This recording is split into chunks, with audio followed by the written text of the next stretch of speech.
Xbox On.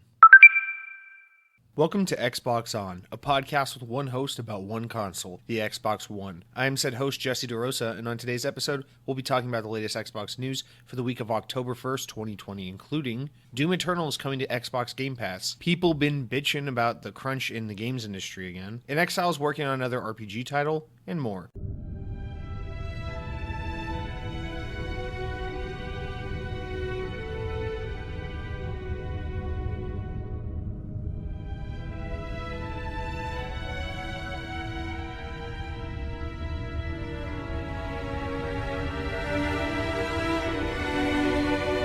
I've been having some serious neck pain, upper back pain, I guess neck pain the past week. It's just been weird. It's been moving around to different parts of my shoulder and my neck and all that. And I'm not looking for sympathy. It is what it is. It's going away. It's getting a little better. But I'm only bringing this up to say that today I'm recording with one of those neck pillows around my neck. You know, like the ones you use when you're on an airplane. And I just feel kind of funny, you know, having this around my neck. But it is helping me kind of straighten out, kind of get those muscles straightened out and just, I don't know, hopefully make everything heal and go back to normal a little faster. But I was thinking how funny it is to wear this. This is a little neck pillow I picked up at the Disneyland Hotel a few years ago on my trip to California to see nothing but Disneyland, because why else would you go to California? But I was thinking, you know, how funny is it that I'm just sitting here podcasting about Xbox for like an hour or two wearing this stupid neck pillow that, you know, you associate with like long flights. And I thought Xbox Flight Simulator. And then I realized, you know, whenever Microsoft Flight Simulator comes to Xbox Series X, I think it would really add to the immersion, the whole experience of the game, if I wore this neck pillow while I play. And I know normally, like, you know, the neck pillow is like something for the passenger. The pilot's probably not wearing a neck pillow. I don't fucking care. I want to simulate what it's like to be on an airplane as much as possible. I don't even know that I'll be piloting that plane when I finally get my hands on that game, but I think it will really add to the immersion. You know, some people, they get like the really elaborate setups with the flight sticks and all that, and they get into the really technical, nerdy control schemes. But I've never seen anyone include a neck pillow in their flight sim rig, and I just think that would be a really cool way to add to the immersion and the theming of flying. So, you know, just throwing that out there in case maybe you're interested in spicing up your Microsoft Flight Simulator experience. But yeah, I'm looking forward to trying that out.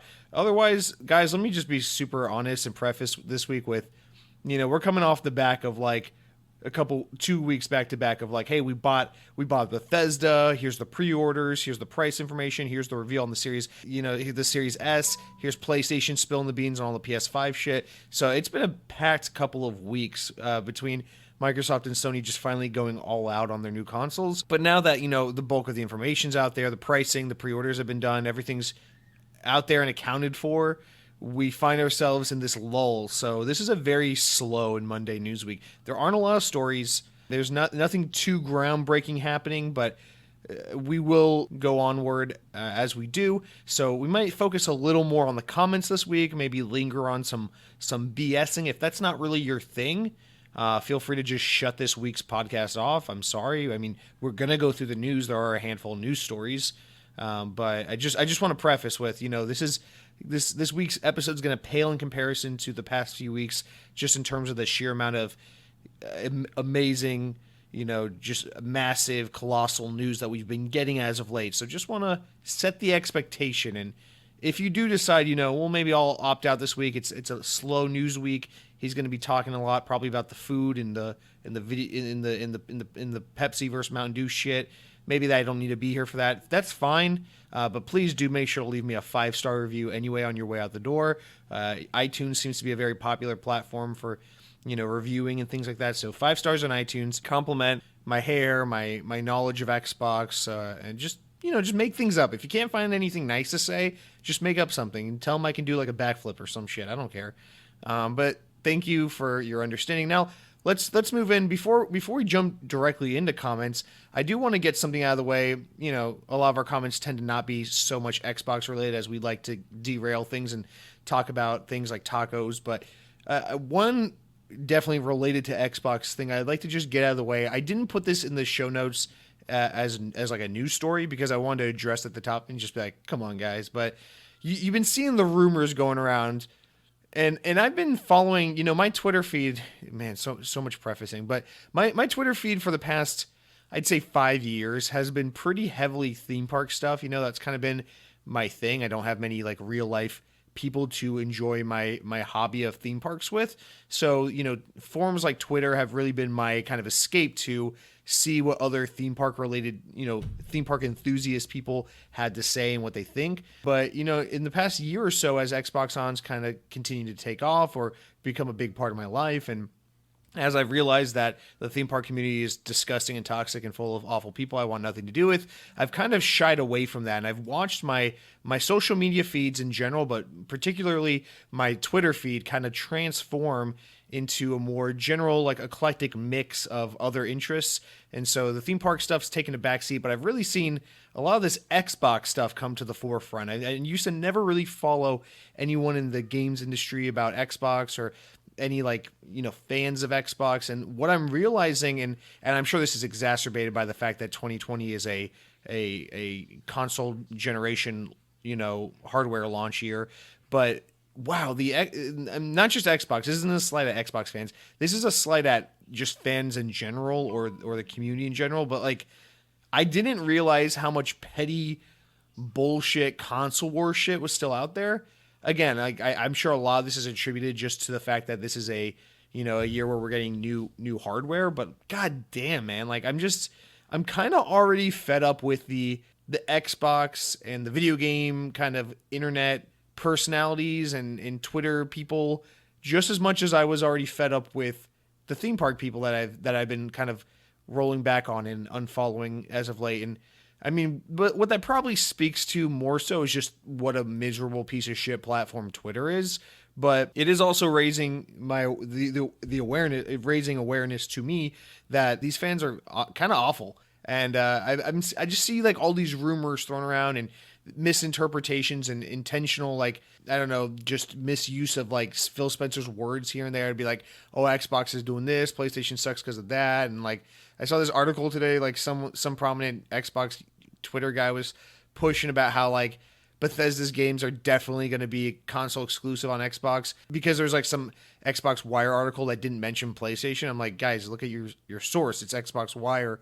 Why would they be, mentioning PlayStation? That so all this is just to say, I'm already a little fed up with this community shit. So I'm gonna try to use this podcast. We like to joke. I like to kind of pretend that we're it's us versus them, but in reality, I don't give a shit where you play your games, man. I like Xbox and I podcast about Xbox because it's my thing. It's just something I like. You're welcome to be here if you feel the same way. And if you're a diehard Xbox tattooed guy who's you spit in the face of PlayStation owners, that's something you got to work on, man, because that's just not cool. So I don't know. I don't even know where this is coming from. This is way too much of a preface for what I'm actually about to bring up. But just so many false rumors flying around. So I had to address, just because this one's getting so much traction, because it's really disappointing because it's not even remotely true, but I would love for it to be true. But there's all these rumors going around about Xbox buying Sega. Now, I know that as soon as the Tokyo Game Show presentation was over this past week, those rumors died immediately. But the whole thing about they have a blue controller that's pretty much the same shade of blue as the Sega logo. It's if you're trying to be funny, that's funny. I think that's funny. But if people are actually trying to connect dots here and try to break news and uncover the truth of what Microsoft is doing, you're being ridiculous. Microsoft in no way is interested in buying Sega. And some of you commented about this and had conversations, and I didn't include any of those conversations because, again, this just isn't a news story. I'm just bringing this up to say, hey, I acknowledge you. I know people have been talking about this a lot, but it's just not. It's not a thing. Microsoft's not buying Sega. It would. First of all, listen. Let me because I'm the king of prefacing and just having these tangents. I don't know many people who give a shit about Sega anymore because it's a brand, it's a publishing arm in gaming that's just fallen into such obscurity or just irrelevance in the minds of gamers over the past few years or over the past maybe 15 years. But I'm one of the few fuckboys you're gonna meet who actually is a Sega fanboy. I hold on to Sega nostalgia, and I've retroactively gotten really into a lot of Sega stuff that I just wasn't really around for, during my childhood. And I love Sega. I have a soft spot, and you guys know I'm kind of one of those creepy guys that's like really into Sonic and plays all the Sonic the Hedgehog games. Like, I love Sega. I recently got into the Yakuza games earlier this year. That's kind of my new shit. Like, Sega's a good company. I have a lot of love for them. And I think it'd be so cool if Sega joined the Xbox family, if only for the fact that, a lot of people might not realize this, but Sega and Microsoft actually have a long history together. So much in the way that like Bethesda kind of makes sense for the Xbox brand because of their history with Xbox and with Microsoft, Sega actually kind of has a similar thing where like you could run, I don't remember what it was, like Windows CE or Windows 90. There was a version of Windows that you could run on the Sega Dreamcast back in the day. And Microsoft worked with Sega on that console. And then when Sega was going under, they partnered with Xbox quite a bit, or with Microsoft rather, quite a bit during those early days of the development on the original Xbox. A lot of prominent people that worked at Sega went over to Microsoft to work on the original Xbox. There were a lot of Dreamcast games that got ported over to Xbox. You might remember Shenmue originally got its sequel in the West only on Xbox, and there was a lot of like this kind of buddy stuff between Microsoft and Sega back in those early Xbox, late Sega Dreamcast days.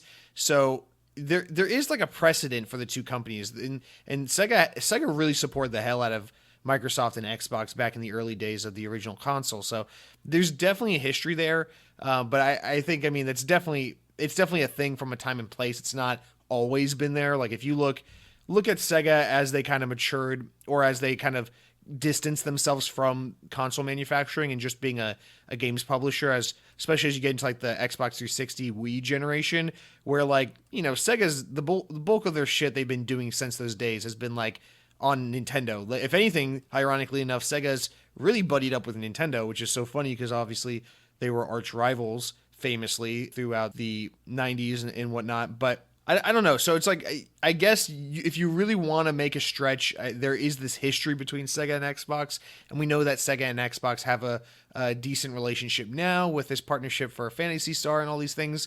And I know that's one of the Japanese publishers that, Phil Spencer's making strides with in his efforts to get more of the Japanese market turned on to the Xbox brand. So it's not that this is completely unfounded. Like there's just no room for this. But think about it like this, guys. Like there's just no reason for Microsoft to acquire Sega.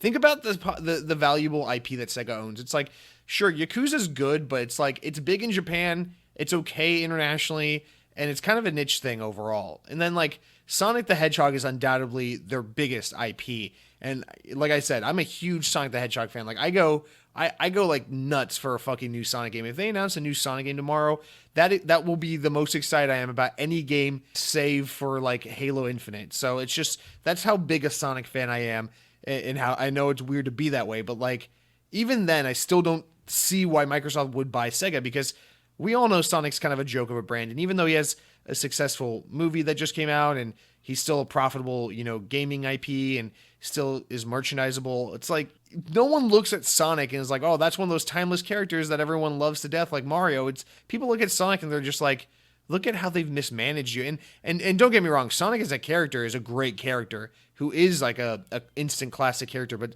Sega has mismanaged that property so much for so long that it's just like, what the fuck? Like Sonic is famous now for a meme. Like there are generations of kids growing up who know Sonic not because they played the games, but because they know the memes and they know what a joke of a franchise Sonic is. So like, that's their most valuable IP, and it makes no fucking sense for the brand. Not to mention that, platformers and things like that, character platformers aren't really as lucrative and as important as they were like 20 years ago. So there's no real need for Microsoft to have something like a Sonic in their arsenal. And then you look at, and then there's the big one that I'm missing out here, which is that Sega owns Atlas, which is the developer behind the Persona games, and those are massively successful games. They make the Shin Megami Tensei games and the Persona games, and those are all exclusive to Nintendo and Sony hardware. So actually, those games don't even come to Xbox, which is ironic enough. But the only benefit I could see to Microsoft ever potentially buying Sega would be the acquisition of Atlas, just because their brands and their games do sell very well and are very well respected. Other than that, it's like, what do you fucking want from Sega? You want Alex Kidd and Flicky and and Crazy Taxi and all this shit. Like I don't get me wrong, I love Sega. Sega has plenty IP that I think are great games and great characters and all that, but there's just there's nothing about Sega that's like so valuable. That's like, yeah, I think we can muster up another, like, I don't know, whatever it would cost, like $2 billion or whatever to buy Sega. It doesn't make any fucking sense. I don't think it's going to happen in any way, shape, or form. And it seems like most of the community has largely dropped this rumor since Tokyo Game Show kind of came and went. So looks like that's not even a conversation anymore. But I just wanted to address that, guys. Like, there's just, Bethesda makes sense. Bethesda has insanely popular brands. They have Fallout, they have Doom, they have Elder Scrolls.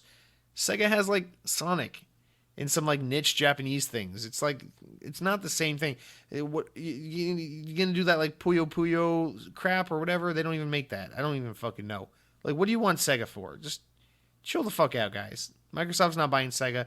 Now, would I be a happy camper if I were wrong and that happened? Of course.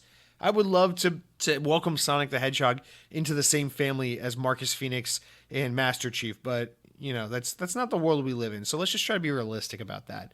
Now, the other thing I wanted to bring up was, before we get into the comments, is that today I was on my way to work, and there's this road I take on my way to work where I had to drive it for about 10 miles. It's a long road, and it's kind of like this tourist corridor where you pass a lot of hotels and restaurants and attractions and things like that.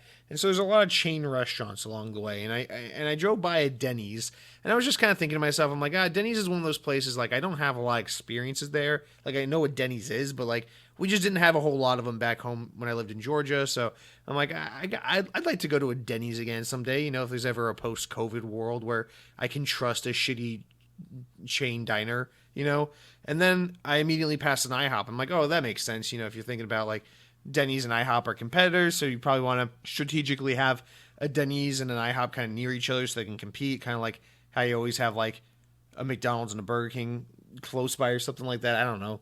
And then I get a few more miles down the road and I see another Denny's. I'm like, what the fuck? We just passed a Denny's. I'm like, and now there's a Denny's here. And then right past that Denny's was another IHOP. And I'm like, holy shit, there's just Denny's and IHOP everywhere. And the subliminal messaging of these classic American diner chains just had me thinking to myself, I have limited experience with Denny's, but I remember that I like Denny's because I like the menu. I like the brand. I like the colors. Something about Denny's, the yellow and the red. I'm just a fan of it.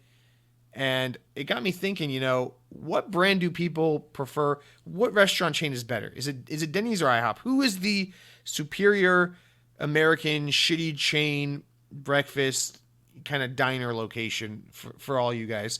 And to all of our international listeners, I have no fucking clue if either of these brands exist internationally. I assume they probably do. I don't know. But just let me know. So pardon me if you're not familiar with IHOP or Denny's, but I'd like to know where you fall. Now, I've had IHOP many, many times. I've had IHOP plenty of times in my life. In fact, my childhood best friend, his father was a manager at an IHOP. So we used to, like, in middle school, like, ride our bikes all the way to his dad's IHOP to get free food. And so, like, I have very fond memories of IHOP. Not only do I enjoy the food and find their quality to be quite consistent, but I have just fond childhood memories of hanging out with my best friend there. And just, I spent a weird amount of time in IHOPs. It's like, it's just one of those places where it's like just an unusual amount of my childhood was spent in this chain diner brand. But nonetheless, I just have to know, where do you fall? Are you an IHOP guy? Do you like the pancakes and the focus on the breakfast? Or are you a Denny's guy where you like to have the breakfast on the menu, but you like the focus to be more on a all-around diner type environment? Both chains offer non-breakfast related items, but I feel like Denny's really puts the emphasis on, like, hey, you can get whatever you want here. You in the mood for a cheeseburger? You want some pot roast? Get that shit at Denny's. Whereas IHOP's like, yeah, you can get the country fried steak if you want, but you're here from some pancakes and bacon and shit like that. So I'd just like to know, where do you fall on the IHOP versus Denny's conversation?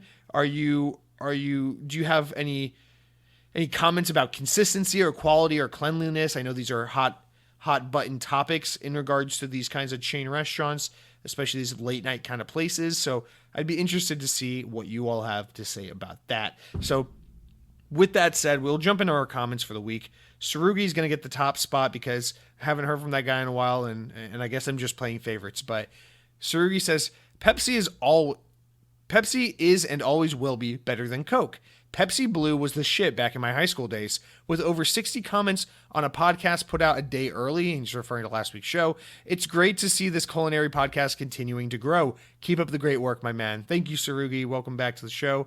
Always a pleasure to see your name in the comments section, which is turning more into a sea of comments. As last week, as you kind of mentioned here, I don't know what happened. The comments kind of blew up. A lot of you guys were commenting in. Now, of course, as I mentioned on Twitter, a handful of the comments are some people commenting multiple times, which I'm cool with. I appreciate any kind of feedback. I appreciate any participation. I think it's awesome that you'd comment more than once and you'd participate that much in the show. I really appreciate your time and participation and just being a part of this conversation. And then a lot of it's also, spam bot comments, things like that. Those sexy naked girls that keep commenting about how they love us all. They keep saying, "Hi boys," and "Do you like me?" and things like that. So I understand those all kind of add in here, but I think when all is said and done, we had something between 60 and 80 comments on last week's show on YouTube. So a big thank you to all of you guys for being a part of that. That's really awesome to me. I know we've had some big stories these past few weeks, so podcast analytics are probably up a little bit. I don't know. I haven't been looking at the numbers, but I definitely appreciate you guys being so engaged in participating in the show. And now, Sarugi, not to shy away from the most important part of your comment here, which is that not only do you think Pepsi is better than Coke, which is the correct answer, but you mentioned Pepsi Blue. You say Pepsi Blue was the shit back in my high school days. Thank you so much, Sarugi, for mentioning Pepsi Blue. So for those who don't remember, Pepsi Blue was a limited time Pepsi flavor that was around. I think they did 2 runs of it. They did it. It was in the late 90s and then again in the early 2000s. Maybe just the early 2000s. I don't quite remember, but yeah, here we go. The Pepsi Wiki fandom website says first release in 2001. Nope, just kidding. First release in August of 2002, and then later discontinued in May of 2004. Now, I didn't realize it made it outside North America, but it looks like it kind of did. It made its way even to China, Malaysia, and Philippines. So it made its way around the world. Now, for those who don't remember the flavor profile, you're thinking, isn't Pepsi a cola? What the fuck was the flavor of Pepsi Blue? Now, Pepsi Blue was literally like a blue colored Pepsi soda. So it was a blue cola. Don't get me wrong about that. This isn't it's called blue, but it looks like a dark caramelly colored cola like most colas, like your Coke and Pepsi. But no, this was a berry flavored Pepsi. And the description here on the Wiki fandom page says it had hints of raspberries and an aftertaste of cotton candy. Now, I don't remember it that well to speak to how accurate those specific descriptors are, but I got to be honest, I remember Pepsi Blue so vividly, or just rather my experience of having Pepsi Blue. I remember getting it at the local grocery store as a kid and my mom buying it for us and me and my brothers kind of going nuts about this cool new novel Pepsi flavor. And I don't remember the specific flavor profile or how much it tasted like berry or cotton candy or whatever the fuck. I just remember being just so enamored with the color and just thinking what a fun idea for a soda, and it just being one of those weird childhood treats or kind of things of a bygone era that you like a snack or a drink or something from a time that no longer exists, that just really stuck with me through my whole life. And I mean, can you be surprised I'm the fucking guy who collects every limited edition flavor of Mountain Dew there is? So obviously this is kind of the thing that would be right up my alley, but nonetheless, Pepsi Blue is just a really weird and specific special memory. I just very vividly remember where I was in my childhood home in the kitchen with my brothers, talking about this Pepsi Blue, getting all into it. I remember the Britney Spears commercial. I believe the ad for it had Britney Spears and she was dancing or something, and then she drank a Pepsi Blue. The thing I'm trying to get at here is just that what a great callback. Pepsi Blue was, as I remember it, being the absolute shit, and I'm glad you were able to experience it and remember it and grace us all on Xbox On here today with your memories of Pepsi Blue. So shout out to Pepsi Blue. Shout out to Pepsi in general. Just the overall superior cola brand. And it's okay. I'm, again, just same thing as the Xbox versus PlayStation thing. If you're a PlayStation guy, which I know most of you probably aren't because you're listening to an Xbox podcast, but if you're a PlayStation guy, That's cool, man. I respect you. Agree to disagree.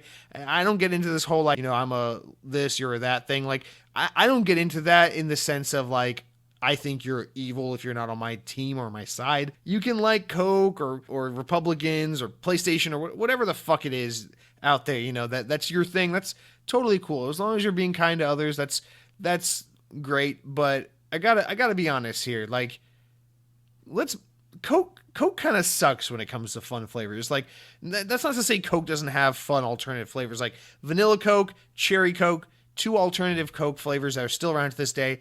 Pretty solid. I would never go to my way to get one, but they're pretty solid soda flavors.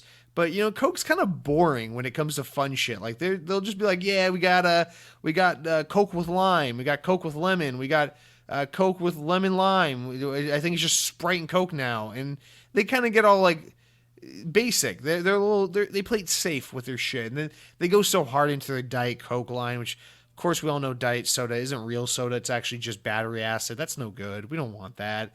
But Pepsi on the other hand, they go nuts. Pepsi's like just a year ago, they were doing like this limited line of new Pepsi flavors. And like, here's Pepsi with berry in it. Here's Pepsi with mango in it. I'm like, fuck yeah, we got these tropical fruits in our Pepsi. And they'll be like, I think one year, like 5 years ago, one summer, they did like a Pepsi with like a twist of cinnamon and wasn't good at all. But they're just like, yeah, we got the balls to do it. We'll put a fuckload of cinnamon in your Pepsi. Yeah, why not? And I really respect that PepsiCo, like the parent company, is just so daring and willing to get out there and try the flavors that companies like Coke that are a little samey and a little safe are otherwise too afraid to do. So wherever you fall in the argument, I know most people are Coke people. Most people listening are probably like Coke over Pepsi, whatever. Let's just give Pepsi credit where credit's due. They try shit. You guys ever try Crystal Pepsi? Another like Pepsi Blue era limited time drink, but they actually brought it back on and off a couple times over the past few years. Crystal Clear Pepsi. I think the flavor is like mildly different, but I loved Crystal Pepsi. What a fantastic soda, guys. Come on. Just a moment of silence for Crystal Pepsi and Pepsi Blue. All right, our next comment here comes from OG Madman, who says, Jesse, last week you were talking about it, so I thought I'd let you know, but I found Mountain Dew Livewire here in Texas, and it's pretty good. Still like Voltage better, though. OG Madman, I don't know if that's your first time trying Livewire, but first of all, I'm very grateful that, those comments I made about Livewire would lead you to get out of your comfort zone and try something new, and I'm glad you liked it. So thank you for giving that a try. Shout out to Mountain Dew Livewire, which seems to be alive and well in Texas. I'm always fun to learn that these kind of more fringe Mountain Dew flavors that exist in random corners of the U.S. are still finding their ways into people's local convenience stores, regardless of their despite the fact that they're increasingly harder to find nowadays. But you say that you like Voltage better. For those who don't know, Voltage is the default blue Mountain Dew, like the not limited edition one. It's like almost tastes like Mountain Dew energy drink kind of. It's I'll be honest, Voltage is a fantastic flavor. In fact, I think I agree with you. Voltage is a better flavor than Livewire, but Voltage was always easy to find growing up because it was just readily available in all the grocery stores around me. So Voltage, when it won where it wasn't a Democracy flavor, I believe it was the first permanent Mountain Dew flavor introduced after Code Red and Livewire. I think it was Classic, Diet, Code Red, Livewire, then Voltage, and that doesn't include some limited edition flavors. But nonetheless, Voltage was like an early to mid-aughts flavor that was permanently introduced into lineup, and I think it's a very good flavor. I love Mountain Dew Voltage.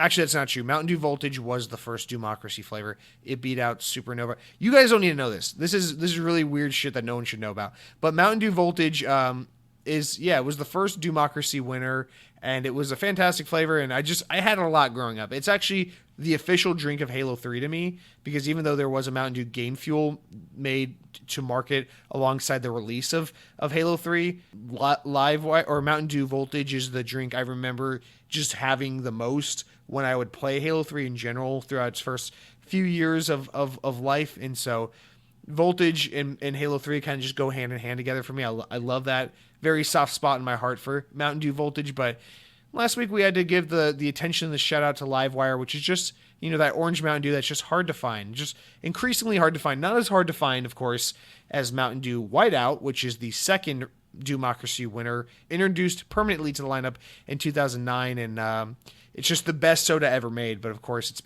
since been discontinued in the Southeast here where I live. So you have to live somewhere like the flyover state or somewhere in the Midwest or some shit like that to find it. So if you happen to live in one of those states, good for you. You can have Whiteout, but I can't. And also shout out to my friend Hunter, who listens to the show, who found some Mountain Dew Livewire earlier this week at a store and texted me about it. Just thinking of me, being a good guy, looking out for me, helping me get my Mountain Dew fix. So appreciate all the Pepsi and Mountain Dew related comments, and you guys know how much that means to me. So probably going to just turn this podcast into a Mountain Dew podcast at some point. And I'd say we're halfway there already. So thank you for writing in about that. Let's jump into some Xbox related information now, if we must. So Count Scotula says, locked down an Xbox Series X for myself and a Series S for my brother. I was stressing though. Pepsi's so much better than Coke, as a side note. Thank you. Thank you so much, Count Scotula. And then you say, but I see, this is why I like Xbox people. I knew you guys are good people. You like the Pepsi more than the Coke. And you say, Bethesda pickup made my week. That was incredible. I don't think these Bethesda games will go all to PlayStation. I think they'll be experimenting with exclusives and multi-plat releases and crunching the numbers. However, I truly believe most unannounced sequels and new IPs from Bethesda Studios will be Xbox ecosystem. Skyrim Online probably go everywhere. Doom 3, Starfield, Fallout 5 will be Xbox PC only. That sort of thing. Also, by the time most of these games release, cloud gaming will be everywhere. Web browsing, Mac, Windows, smart TVs, streaming sticks, and Phil can say you can go play it there. One last prediction before launch, Assassin's Creed and Dirt 5 go to Game Pass for console launch. Honestly, all the Ubisoft games getting a massive advertising push for Xbox. I would melt if they announced Uplay coming to Game Pass. Still think Halo multiplayer beta on the horizon as well. So that's a lot to unpack there. You got a lot of bold predictions. The thing that stood out to me the most was, of course, your shout out to Pepsi. But let's dissect a little bit of what you're saying here. Now, a lot of you wrote in about this Bethesda deal, obviously, with that being such an exciting and out of left field kind of announcement. There's just so much to think about and fixate on and talk about. So we'll get into some comments about that. But yeah, you say here that you seem to have kind of a more popular take on this from what I've been seeing, which is that Bethesda will cherry pick kind of what goes exclusive to console and what goes multi-plat. And I know a large part of what determines how people feel about this has to do with Phil Spencer's comment, where he said, it's kind of a case by case thing. And so I'm there with you. I definitely think at some point there will be a Bethesda or ZeniMax family video game that ends up being exclusive to Xbox and PC. No doubt about it. I don't know what that game is. Is it Starfield? Maybe. I doubt it. Is it a brand new IP we've never heard about? Most definitely. It's that when you talk about like the new Fallout game, the new Elder Scrolls game, the new Doom, that's when I'm like, man, I really don't know about that. I really think that shit's coming to PlayStation. And you just think about it again. It's the whole thing of they spent $7.5 billion on this acquisition. Like they need to get their money back, guys. So they need to get their money back. This isn't like they're not playing around. They're not like $7.5 billion. We'll buy ZeniMax and then we'll just lock all their games to 2 of the 3 platforms they're currently on. And that way, these games will start making even less money than they already made, which will help us recoup the costs. But like, it doesn't make sense. Like, I don't want to compare it to Minecraft because it's really not the same thing. Minecraft is a service, and Count Scotula, you clearly understand that concept because you even say here that you don't think things like Fallout 76 or Elder Scrolls Online will be removed from PlayStation because they're already games as a service. They're already on these platforms. They already have these player bases that exist on these platforms, so they can't just take that away. So you get the concept there. I get that, but like I just don't think. I think when you have a franchise as big as like Fallout or Elder Scrolls, you can't, and that's so ubiquitous to all gamers despite platform. I just don't think you can take that away. I think it's such a dick move and it comes off as such like a bad guy move. And in a time where Microsoft's really like marketing and riding on this wave of like we're the good guys. We're the guys that enable you to play wherever and however you want to play. And we're the guys that say like, hey, we're going to play friendly with our competitors. They're the ones who aren't necessarily going to play nicely with us. That's a very PlayStation move to be like, you're shut off. No games for you. So I really, really think you're going to continue to see these pre-existing franchises on PlayStation. I really think you will, because again, Microsoft's not an altruistic company. They're here to make money, so they want to recoup this cost. They want Bethesda and ZeniMax and all this shit to be a profitable acquisition for them as soon as possible. They're going to put these games on PlayStation. Remember, I know Xbox is doing really good with the leading up to the launch of the Series X and S, and it looks like they're going to make up some lost ground from the Xbox One generation. I think that's all true, but at the end of the day, PlayStation 5 is still going to be a better selling console generation than Xbox Series S and X. I'm just telling you that. It's not because I'm a fanboy. It's not because I'm out to get Xbox. It's just because this just is what it is, guys. Like, PlayStation is a massive gaming brand. Now, I know Microsoft's a bigger company than Sony. I know Microsoft could just buy Sony and pummel them to the ground if they wanted to. I know all this shit, but like, well, I not all that's lost on me. But again, it's like, a massive percentage of the gaming community is on PlayStation, and these games already exist on PlayStation. And if you decide to not put Fallout 5 on PlayStation 5, you piss off a ton of people. You make Bethesda look bad, you make Xbox look bad, you make Microsoft look bad, and you miss out on a shit ton of money. You're just leaving it all on the table. And it spits in the face of everything else you've been doing, because you got fucking the Ori games going everywhere, and I know those aren't, Microsoft doesn't own Moon Studios, so it's like, okay, what's another example? Well, it's like you got fucking Minecraft and going everywhere, and all these other studios you've acquired, like inXile and Obsidian and stuff, and they have, I know there's these pre-existing marketing deals and publishing deals in place, and that's why this is the case. But they've got games on other platforms. I just don't see Microsoft being like, this is where we close the door on people, is at Fallout. So I don't know. Maybe at this point it really is just like a my gut feeling versus your gut feeling. So there's no good way to put it, but I'm willing to bet money on this, guys. You're going to see a lot of these big name titles on PlayStation. You're just going to see them there. And, it really is for the better. It just in the sense that, everyone wins when more people have access to it. Now, I think it's interesting that you say that you make the point that Phil can be like, well, you can play it anywhere because you can play it on a smart TV. You can stream it on a smart TV. You can stream it on a web browser. You can stream it on a Amazon Stick or something like that. I think that's an interesting point. I don't know how much that's true, that we're going to be there in a few years with that, but we'll see. But that is an interesting point, just for the fact that it's like, sure, you could tell PlayStation gamers, hey, we're not making Fallout 5 exclusive to Xbox and PC, meaning that you as a PlayStation gamer can no longer play this game. Like, all you gotta do is get Game Pass, and you can stream it to your smart TV, or you can stream it to your web browser. So there's definitely an option for you if you own an Xbox, if you own a PlayStation, you don't own an Xbox, but you want to play, Fallout 5 or whatever. So that's an interesting point, because it is like this kind of half step into being like, you're still locked into our ecosystem, but you can still play the game. But again, man, I think they're kind of excited about that idea that, like, the people we can get on Game Pass are going to buy an Xbox or have an Xbox, are either going to buy an Xbox and get Game Pass, or going to have a Game Pass subscription and play PC. And then the people we just can't get to sign up for Game Pass are going to buy a PlayStation.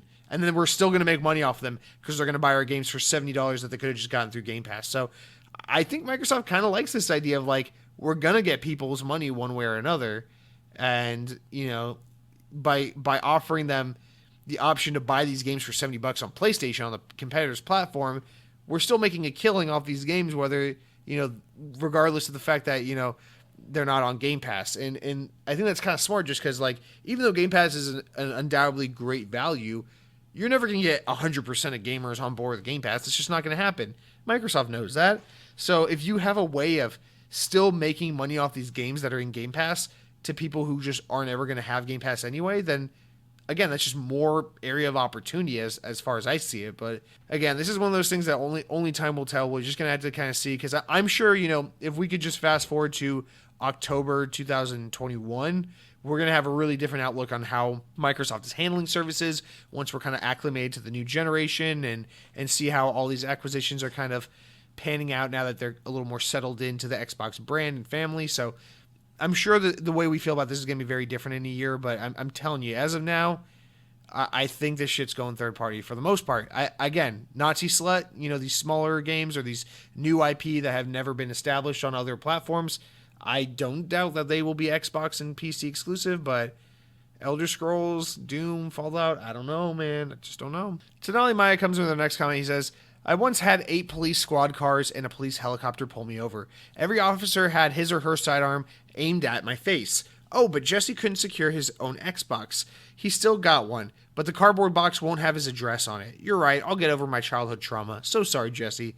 So this is Tenali Maya commenting on last week how I was being a little bit woe is me and a little bit like throwing a bit of a pity party over the fact that I couldn't secure an Xbox Series X pre-order, despite the fact that it seemed like everyone else had virtually no problem really getting one. So joke's on you, actually, because my brother was actually able to change, as you may recall, my brother was able to get a second pre-order in, so he was able to get one for himself, one for me. And about a day after I recorded the podcast last week, my brother informed me that Amazon finally let him adjust the payment info and the shipping address. So he was able to actually change it over to my payment method and ship it to my house. So now it's basically just entirely my pre-order where it's going to ship straight to me. He doesn't have to ship it over to me once he gets it. So just want to rub that in your face a little bit, Tenali. Yeah, I was a little bit of a bitch last week about that. And you know what? It still worked out for me. So yeah, I'm going to get my Series X maybe on launch day, maybe a day after. Who knows? Who cares? But just wanted to rub it in your face a little bit, buddy. Speaking of Lethal Migraine, even though we weren't speaking of him at all, he says, I was able to get a Series X at the Microsoft Store, online, of course, since they're now closed. The virtual store, the physical stores are closed, rest in peace. He said, and I got a Series X on Amazon, so you got 2 of them. Also, I decided to pick up a second Elite controller. Okay, buddy. And then you say, as for the consoles themselves, everything I've heard about Xbox had 3 times more console. Everything I've heard says that Xbox had 3 times more console orders than Sony had. I don't know about that. Amazon and Best Buy didn't actually open up pre-orders on time. It was about 45 minutes late on both. It's amazing how quickly all the Xboxes sold out. Aaron Greenberg did say last night during a Dealers Gaming podcast that there should be more consoles offered every 2 to 3 days. So that's good to know. That's why I was saying I'm sure that you'll see them kind of pop up here and there in little patches. So if you haven't gotten yours yet, please be on the lookout. Speaking of not getting theirs yet, EA's King 117 says, "Okay, I was trying to pre-order and my computer gave me the blue screen. I don't know if that means you didn't get one or not, but I'm sorry. I'm sure that was a frustrating situation, but I want to let you know, as Lethal Migraine points out here, looks like there's still opportunities. So I am hoping that you're able to get your own EA's King. But back to Lethal Migraine here. Yeah, I don't know about that whole. First of all, Lethal Migraine, why do you have 2 orders? Listen, if you're the kind of guy who gets 2 pre-orders because you don't trust the retailers to ship it on time, like you think like, oh, I'll get Xbox, I'll get one from Amazon and one from Microsoft because one of them might not ship on time or one of them might get canceled. I get that. But that better be your reason for getting 2. Are you getting 2 because you're trying to scalp on Lethal Migraine? I wonder. Just kidding. I know you're better than that. You ain't scalping, but you have your own. You do what you want to do. If you need 2 consoles, you need one in the living room, one in the bedroom. I get it. You need a little Xbox everywhere you go. But anyway, back to your point that I find most interesting here. You say that everything I've heard in says that Xbox had 3 times more consoles to order than Sony had.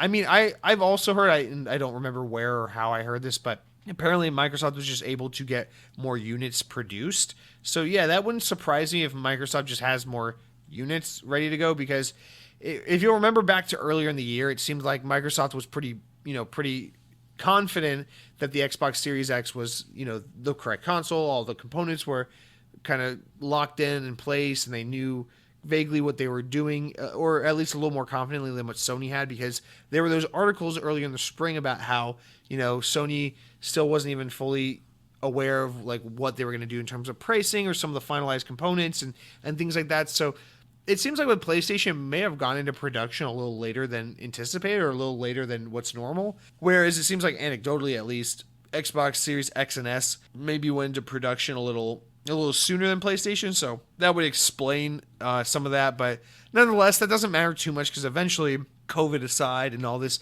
initial production constraints and supply or demand being so immense at the beginning of a console launch, eventually these things are going to kind of even out. And I think once you see these new Xbox and PlayStation consoles readily available everywhere you go, you're gonna find that PlayStation in general is just gonna sell better. It just is. I'm just telling you, man. Again, this isn't a fanboy thing. I'm just trying to be super just transparent about this. I think PlayStation as a brand just has more cachet and it's just going to resonate more with people.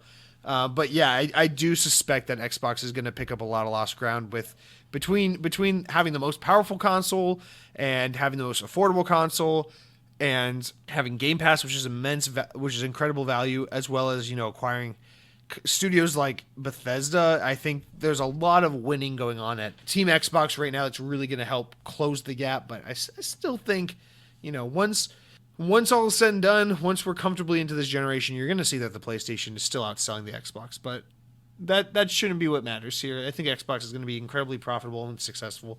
But with that said, let's jump into some of those comments you guys had about Bethesda in particular.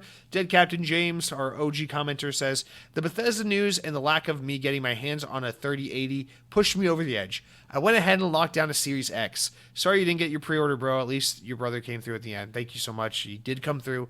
I'm very grateful. I'm indebted to my brother for helping, pull through at the last minute there. But, it's funny you say this because I remember Dead Captain James was the one saying, a month or two ago that, you just didn't see all the real advantage to getting a Series X at launch just because the nature of everything just being available on PC and previous Xbox hardware. So it's cool to see that you kind of come around and decide, I'm going to get the X now, And the reason why I say I think that's cool is just because I think Microsoft did a really good job, even despite like Halo Infinite getting delayed, of getting people really excited and hyped about the new console.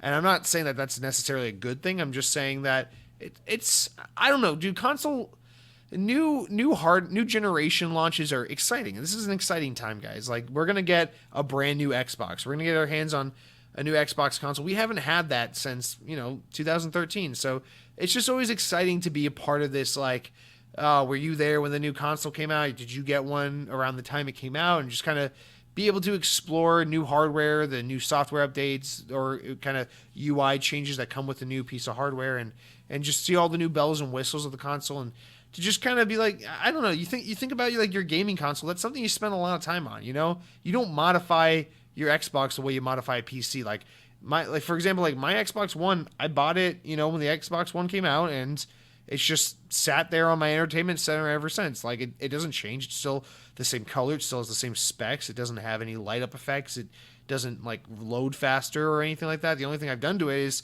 slapped on an external storage device to give it more, hard drive space. So it's just cool to think, I spend so much time. I'm on my Xbox all week, every week. It's always in the background running TV or something, or I'm always playing a game on it or something like that.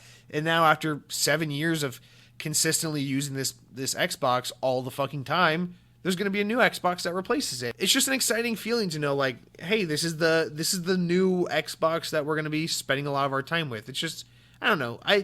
I just think it's a pretty reasonable way to feel about new hardware, right? Like we spend a lot of time with our technology, especially things like the phones in our pockets and the Xboxes or PlayStations on our entertainment centers. So to buy a new one or to be a part of the next generation is always just a fun thing, because this fundamentally changes, the thing that you interface with all the time when you're in your living room, or wherever the hell your Xbox is. And that's a thing you spend a lot of time with. So that's not nothing, So I don't know. It's just fun to see people find their own ways to be excited about Xbox Series X and S and to get their pre-orders in. And like once you get your pre-order in, once the date is out and all that, the release date and everything, that's when it becomes real. So that's why it's so exciting now, is because, now we know the price, we know the release date, we have our pre-orders in. Now we're just waiting for November 10th. And now because of that, it feels real. It feels like there is a new Xbox coming out. We're seeing a lot of games media people this week talk about their hands-on time with the Xbox Series X, as a lot of them have been getting these consoles early to play with, and just I feel like all this amalgamation of like all the hype and the marketing and the pre-orders and stuff is just making it so real now, because now it's now Xbox Series X isn't the new Xbox that's on the horizon. It's like the new imminently releasing thing that is going to define this brand, and that's just a really fun part. The box is at the center of the brand, although that's not really the plan with Xbox. Is the center is supposed to be well, as the marketing would say, the center of the brand is you, the gamer, and then how you want to play is the whatever. That's not what we're getting into. But I just appreciate that comment because I think it's cool to see you kind of turn around. And sorry that you weren't able to get your hands on that 3080 graphics card, you goddamn PC nerds. Next up, Viking of the North says, this is a counterpunch to Sony for snatching Spider-Man away from other users. And this is also like a counterpunch to Final Fantasy 16. And that's actually kind of a good point because because it was kind of like a big blow when Sony was like, yeah, Spider-Man is only on PlayStation and Spider-Man on this Avengers game is only coming to the PlayStation version of the game. And we got Final Fantasy 16, which is stupid even though you already got all the other Final Fantasy games. But now we can just be like, yeah, fuck it, we got Skyrim. We got Elder Scrolls, we got Fallout and Doom. It's like, fuck you, PlayStation.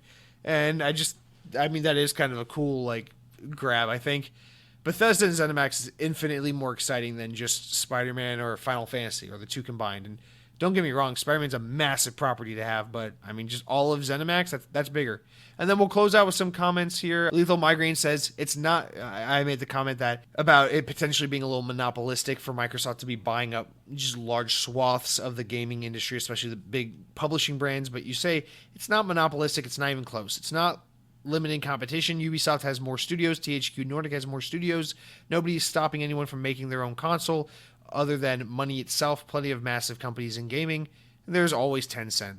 Yes, there is always Tencent. We want them out of our games as much as possible, but I don't know that I agree with you. I mean, I think the games industry has become a little bit or erred a little bit on the side of monopolistic over the past few years as we've seen THQ Nordic buy everything up and Microsoft acquire a bunch of new studios. And I think we've seen it's hard to say, right? Because in terms of the big studios, it seems like a lot of the studios over the past few years have gotten consumed or gobbled up or associated with other big publishing arms like Bethesda with Microsoft. But on the other side of that, you've got, the indie game scene has never been as big as it is right now. Like 20 years ago, there was no indie game. It was just major game releases. And now, someone can make a game in their basement and the next day be a fucking millionaire because it blew up on Steam and on PlayStation Network and on Xbox Live. And now, they're the biggest shit in the world. And so we live in a world where it's like we just have very polar opposites. We have the tiny studios doing their own indie art project thing, and then we have the big guys. But again, I do think it is something to keep an eye on. I feel like there is something a little inherently monopolistic. You say the only thing stopping people from getting involved is money. I mean, that's a pretty big setback. I mean, that's the biggest setback. So the fact that people could potentially want to get involved in the games industry but then not be able to because money, I think that's a pretty good example of what monopolies do. Is they hold all the power and the money so that other people can't compete and join in on the fun. So it seems like you contradict yourself a little bit right there, but agree to disagree, Lethal Migraine. I think what I said last week was something to the effect that I don't find it to be totally an example of like a monopolistic tactic to acquire Bethesda, but I do start to worry a little bit that this might be a step in that direction. I like for there to be a lot of independence. I like for a lot of companies to be doing their own thing, competing with everyone else in a friendly way, and just out there kind of carving out their corner of the industry rather than everyone feeling like they got to buddy up so they can have like 2 or 3 titans brawl it out instead of just a bunch of different companies out there doing their own thing of varying sizes. And then, it's just some wrap-up comments here. My brother says he's curious what the new Fable game will be like. The old Fable games didn't really play like the other big Western RPGs. I think you get 100% the first game in like 15 hours. Is the new one going to be smaller and more concise like the first game? I only read this one mostly just because my brother got me an Xbox Series X pre-order, and I feel obligated to read his comments because of that. No, but really I read this because it does remind me that like now that we have Bethesda, it's like there's just so much of this overlap going on in the Xbox ecosystem where it's like we got Bethesda making games like Fallout and Skyrim, and we got, Playground making Fable, and we got, Obsidian making these kinds of RPGs like Avowed and Outer Worlds. And it's like, have we overnight gotten to this point where with Xbox where it's like there's like a redundancy and just a fatigue in these like third person or first person like open world action RPG games or like these Western RPGs. I don't know. It's just like we've gone from Microsoft being like, oh, you got the third person shooter, the first person shooter, and the racing game to like, oh, you've got this RPG and this RPG and this RPG, and it's all good with me. Like I'm excited about all of it, but it is interesting to see that like I feel like something about acquiring Bethesda takes a little bit of the blow, or the not the blow, but rather like the impact of like, oh, we're getting Avowed, oh, we're getting Fable. It's like, oh, we're also getting Starfield and Elder Scrolls 6 and all that shit. So I don't know. It just seems like there's a whole lot of this this kind of genre being delivered on Xbox. But you know, if you're gonna go heavy on a genre, this is a good one to go heavy on because these are games that are extremely popular and well liked. So why not? And then Strictly Gaming says, hi, Jesse. Hope all is good and that you're having a good week. Thank you. My question for you is that, have you ever played the game Control by Remedy? I'm a huge fan of the Alan Wake and Quantum Break games, and I heard bad things about Control, but I completed it this week and actually thought it was a brilliant game, and that the Alan Wake DLC was excellent too.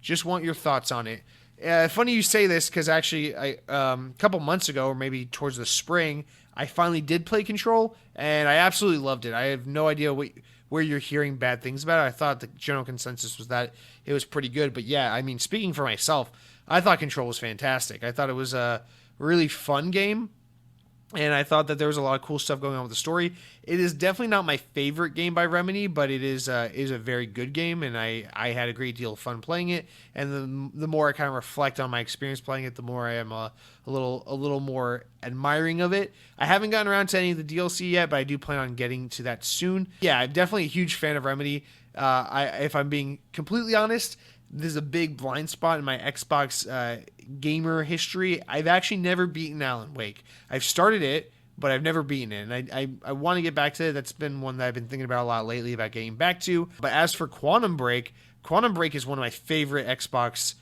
One console exclusives. I think that game is so very good. I have no idea how they pulled off the live action stuff in addition to the game stuff. It works very well. The game's story is super compelling. The characters are interesting. The game is really fun. That game is all around just a fantastic package. And yeah, Remedy is one of those studios that I just have so much respect for. And speaking of studios that Xbox should have acquired, I think Remedy is one of those teams that would have been such a great fit with Team Xbox.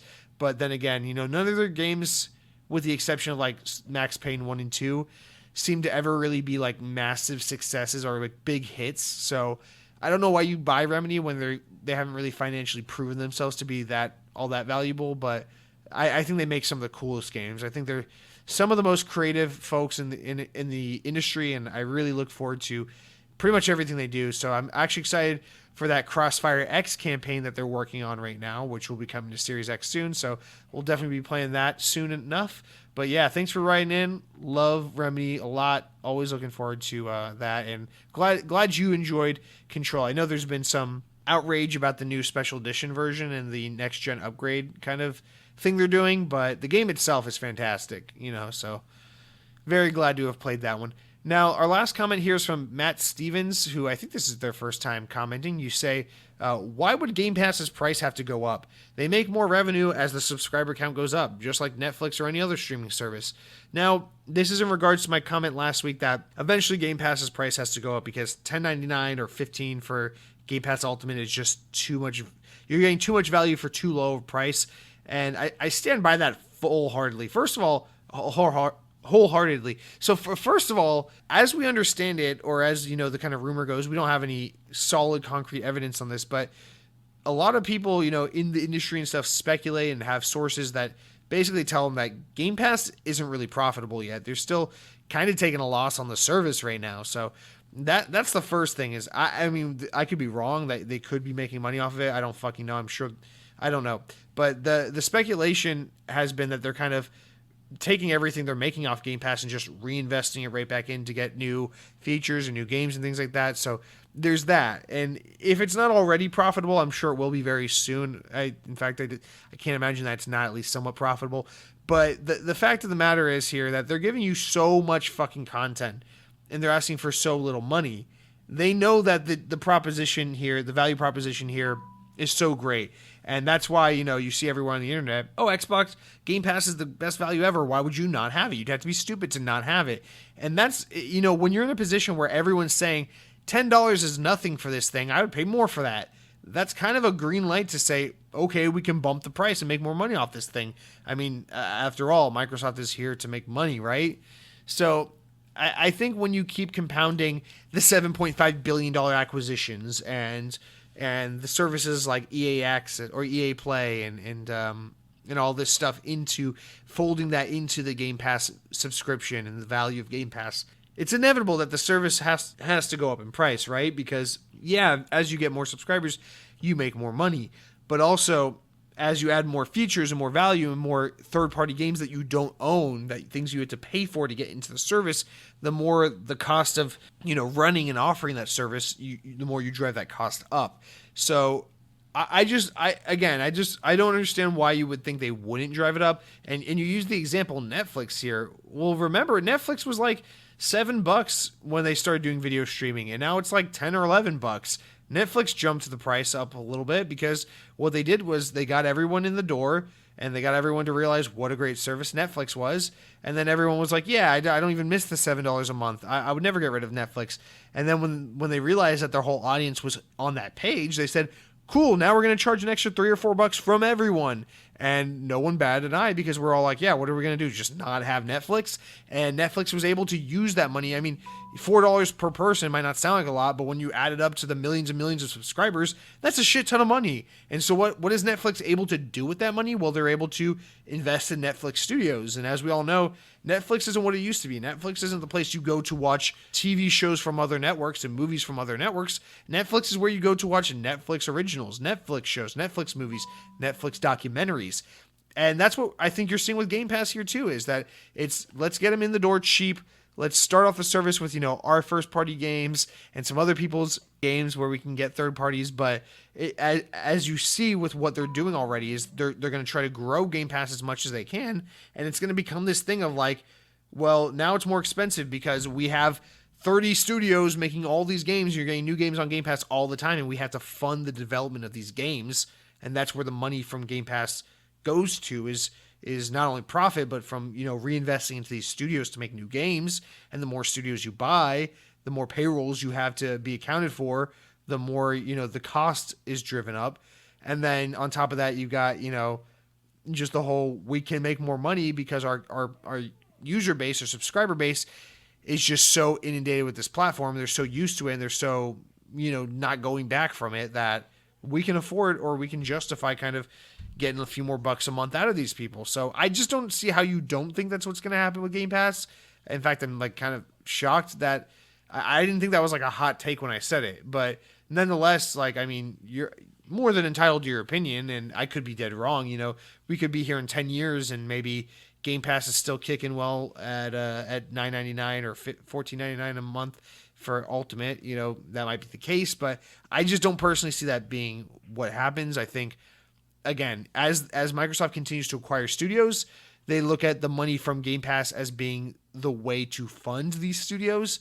And so, because video games aren't cheap to make and owning studios isn't a cheap endeavor, I think you'll see these prices for Game Pass go up, especially as more and more people get Game Pass and realize, wow, this is the greatest service ever. I can't believe it's only $10. So whatever, I could be wrong, but I said the price is going to go up and that's why it's going to go up. That's the short answer. So that's going to do it for all of our comments, shoutouts, whatnot for this week. Like I said, guys, it's a slow news week, so I went a little heavy on that stuff. But, as for always, guys, just remember, don't be shy, reply. Head on over to YouTube. We got Second Best Gaming is the channel, and you can find the Xbox On podcast playlist there.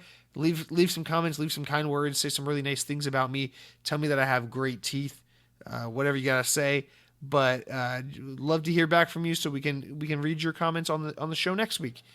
And now we're going to just jump into what I've been playing. But before I can tell you all about what I've been playing, I've got to tell you what I've been eating. And I don't remember if I told you guys this the other day. I think I did. Trying to mix a little bit of that vegetarian diet in just to reduce the amount of meat consumption. So I don't know. I've just been kind of like trying to stick to that. It's been kind of a challenge just because whenever you want to like get something quick and easy, I feel like it's hard to avoid meat. But yeah, so that's kind of my thing. I'm still focused on that, but other than that, we've been doing a lot of Halloween treats. We're trying to really get into the Halloween spirit here in my apartment. We got those like cinnamony fall scented like sticks hung up. My girlfriend's got all these decorations. Trying to watch some scarier movies, scarier TV shows, play some more like festive games that are kind of appropriate for the season. So with that said, we're just trying to do some fall stuff. My girlfriend made an apple cobbler thing the other day that was really good, and there's been some pumpkin spice shit going around here. I don't know. I'm a little thrown off on the food game this week. I feel like we went really deep into the Mountain Dew and the Pepsi, so I don't want to harp on this too much, but the food thing for me has been weird as of late. Trying to focus a little bit on the vegetarian thing, but also trying to focus on getting some of that Halloween season in me, and I think that means a lot of candy. I've been really tempted to eat some crispy M&Ms. That's a chocolate for those of you who don't understand, and I think chocolate goes well with Halloween as trick or treating in the candy situation. As far as that's concerned, I think there's a little bit of a correlation there. Now, let's stop talking about food because I'm kind of rambling. It's kind of weird what I'm saying here, but I would like to tell you a little bit about what I've been playing as I skipped over this last week. Now, Tell Me Why, the 3-part series from Don't Nod that is exclusive for Xbox and PC, published by Xbox Game Studios. Yeah, finally beat it. Finished up episodes 2 and 3. Final thoughts on it, man. I'll be honest with you. You may remember if you've been listening to the show for a while, I was really down on Life is Strange 2. I thought Life is Strange 2 was just god-awful. It was like this really cringy, poorly written, poorly realized attempt at like all this identity politics bullshit and this social commentary that just fell super flat and was really cheesy and corny, which really upset me because I was such a massive fan of the first Life is Strange game. I found it that's one of my most memorable gaming experiences from the Xbox One generation altogether. So I was really disappointed that Life is Strange 2 just sucked so bad. It's just such a bad game with unlikable characters and ridiculous events. But with Tell Me Why, I was really hoping that we could give Don't Nod another shot and then not be disappointed. And I'm really happy to say that with Tell Me Why, having now beaten it, it's definitely not a shitty, cringy, like we're just trying to do social commentary bullshit kind of game. I think the game definitely, I mean, to be fair, Don't Nod always has like this kind of, twist on like, they're always talking about something in the realm of like the social conversation. They always, they always touch on these things to some extent, whether it's about like LGBTQ topics or like about like race topics or things like that. So that's always kind of in some form or another in their games. And I'm not trying to say I have a problem with that. I definitely don't.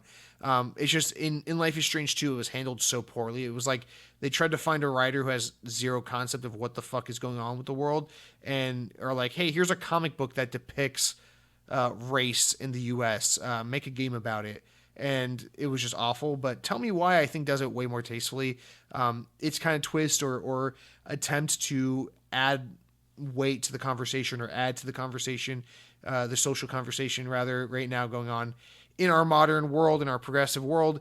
It's one of its main characters. Tyler is a trans male character, and I think that's a really compelling story to kind of tell because, well, first of all, the game's not just about him being trans, and that's why I appreciate it, is because it's its own fucking story. So it's about these siblings. I beat the game a week ago. I'm already forgetting some of the characters. I think her name is Allison, and her brother Tyler, who's a trans male, and the game kind of sets you up with like telling you a little bit about their childhood, about how their mother went crazy and they had to defend themselves and basically killed their mother in an effort to protect themselves.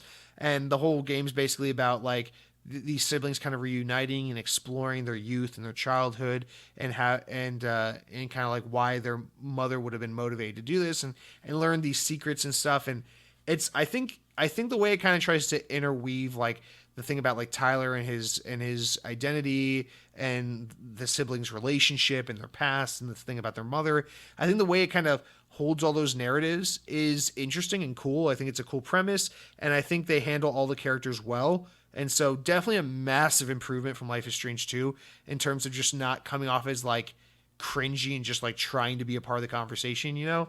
Like Tyler's a bit of like an asshole character. Like he's kind of a jerk to some people, and that made it harder for me to like him. But in terms of like Tyler and his relationship with his sister Allison, I really like that sibling dynamic a lot, and I find that interesting, and like the kind of like love they have for each other, and this like the fact that they've kind of been raised and grown up so far apart from each other due to the fact that, you know, one of them was raised by a friend of the family and one of them was sent off to this basically this institution, and just kind of seeing them kind of reconnect and realize all the parts of their lives they've missed together, but the ways in which they're so dependent on each other because they've gone through this shared experience that no one else really understands. I think all that's really cool. It's a really compelling story. It's a really awesome premise.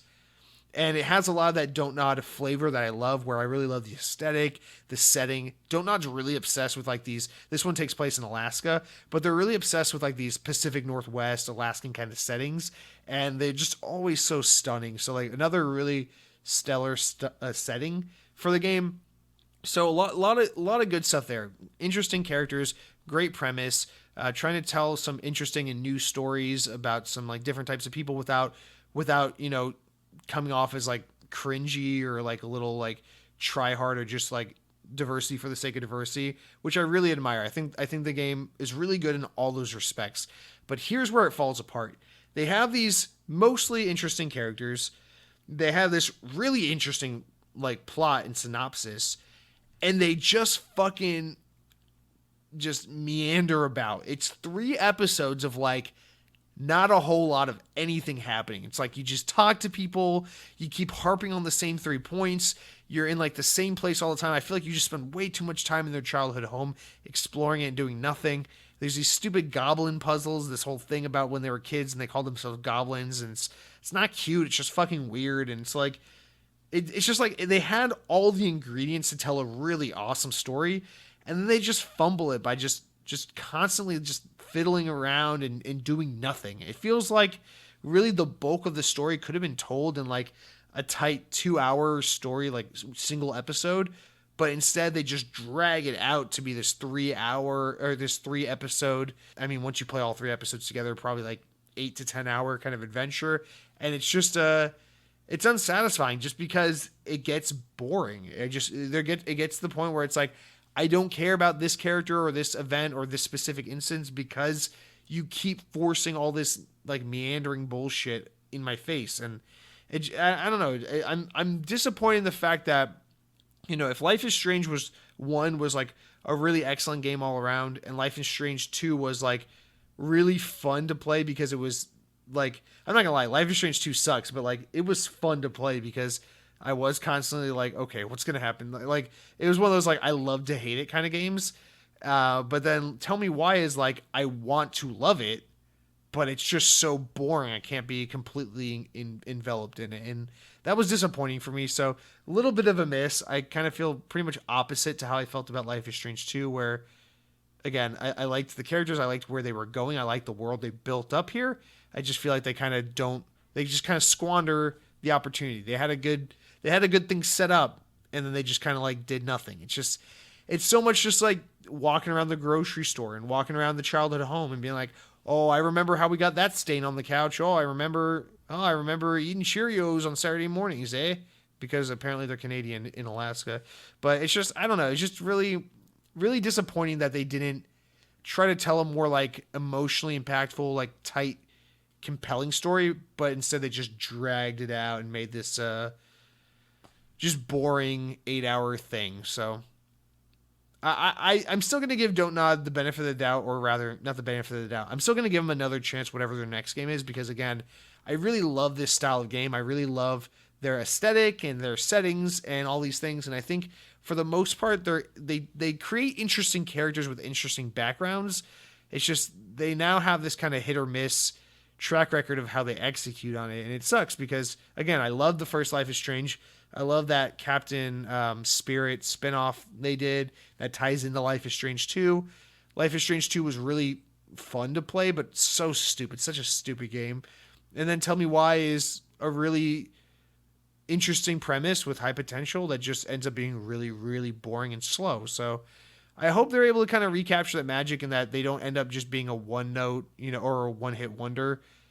Because I think there's a lot here. There's a lot of potential, but it just doesn't do it for me. Otherwise, I've been playing Hot Shot Racing, which is a relatively new game to Game Pass. Someone was asking a few weeks, can you recommend some games on Game Pass that are like kind of lesser known? This is a recently released title that I recommend to pretty much anyone. If you're a fan of like old Sega arcade racer games, this is definitely one for you to try out. It has that old like polygonal kind of art style, and it's just super stunning, really awesome art style, really wacky arcadey characters, awesome tracks that are all themed to like theme parks and the Amazon rainforest and just crazy settings and stuff like that, mini golf courses and shit like that. So really fun tracks, really fun racing, super arcadey, fun drift mechanic, really tight gameplay. Hot Shot Racing, really highly recommend that if you're looking for something kind of easy to jump into on Game Pass. And then lastly, I played Man of Medan. This is I'm getting to my fall games lineup. So the Dark Pictures anthology, Man of Medan. So developer Supermassive. These are the guys that made Until Dawn, which is like that kind of like Don't Nod storytelling adventure kind of game. Kind of like, like one of those Telltale games or like a Don't Nod Life is Strange game, where you kind of watch it and you make decisions, you pick choices, you decide what you're going to say and things like that. And your choices have consequences. And they made that game Until Dawn for PlayStation maybe 5 years ago or so. That did pretty well. And it's like one of those games, but the setting is like a camp slasher kind of horror movie. Now, this is their next game, and they're going multi-platform now. So they're working on like these kind of one-offs, but it's under this umbrella franchise called Dark Pictures Anthology. And so Man of Medan is the first one. It's about like these kind of douchey rich kids that go to like the Caribbean to go like deep sea diving, and they get their ship boarded by pirates, and then they kind of end up on this abandoned old like U.S. military air or watercraft that's like haunted and all this shit. And you gotta work together to get out of this and survive and blah blah blah. And some of the characters die depending on what decisions you make and things like that. It's a really fun little tight 3-4 hour story adventure game, and I had a lot of fun with it. I think it was kind of the perfect way to get into the swing of the Halloween spirit. And I highly recommend that one to you guys. It just came to Game Pass. I played it because my brother actually purchased it for me like months ago for my birthday. But I'm glad I finally got around to it. I've actually had their other game Until Dawn downloaded on my PS4 for like years now. Still haven't played it, but I'm looking forward to maybe getting into that this Halloween season. But I've already got a lengthy list of Halloween games I want to get into. So definitely recommend that if you're looking for something spooky to kind of get you into the season spirit, the holiday spirit. And we'll get into that more later on the show when we get with Games of Gold. But let's just jump into our news, guys. We have some quick little news stories. Let's just talk about it. So our first one here is that earlier this year, Microsoft revealed EA Play was joining Xbox Game Pass Ultimate and Xbox Game Pass for PC at no extra cost. Today, Microsoft announced that the service will be coming to Xbox on November 10th, launching alongside the release of the Xbox Series X and S. It will be added to Game Pass for PC sometime in December. Yeah, so like I told you guys, it's slow news week, so not really big stories here, but we finally have a date. Or not finally, we've only known about this for a short time, but we have a date now for when EA Play goes into Game Pass, which is the launch day of the Series X and S. Now, I think this is part of Microsoft's like, hey, we don't have a Halo launching with this console. We need to like throw everything we possibly can at the wall. I think that's why it matters to have like the Bethesda news and EA Play coming on the day of launch, and Gears Tactics coming to console on the day of launch, and all these things, because I think the idea here is like, if we can just get all the smaller announcements, all the smaller deals, and all these little added benefits and perks and stuff that kind of launch alongside the new hardware, then just maybe we can find ourselves in a position where, we don't have the killer app this holiday season to get with the new console, but there's just so much new stuff, there's so much exciting stuff around our brand that maybe it's just maybe it's worth it to go ahead and pick up the new Xbox console this year. So that's how I see them doing this, and what the benefit is from that. But remember, with EA Play, it's not like you're getting all the newest EA games immediately added into the service. You get discounts on them, you get demos for them, you get older games in it. So lots of new games are going to be added to Game Pass. It's a great deal, but it's not, I don't know. This isn't like, oh, you guys ready to play that new Star Wars Squadron game the day you get your Xbox Series X? Like, no, that's not what's happening here. But nonetheless, it's good to finally have a date on that. And I think the bigger story here is just that, for all the people who will be getting an Xbox Series S or X on November 10th, people who haven't had Xbox in a while or who maybe never had an Xbox, this is a great way to introduce them to the Xbox console because they're going to boot up their Series console.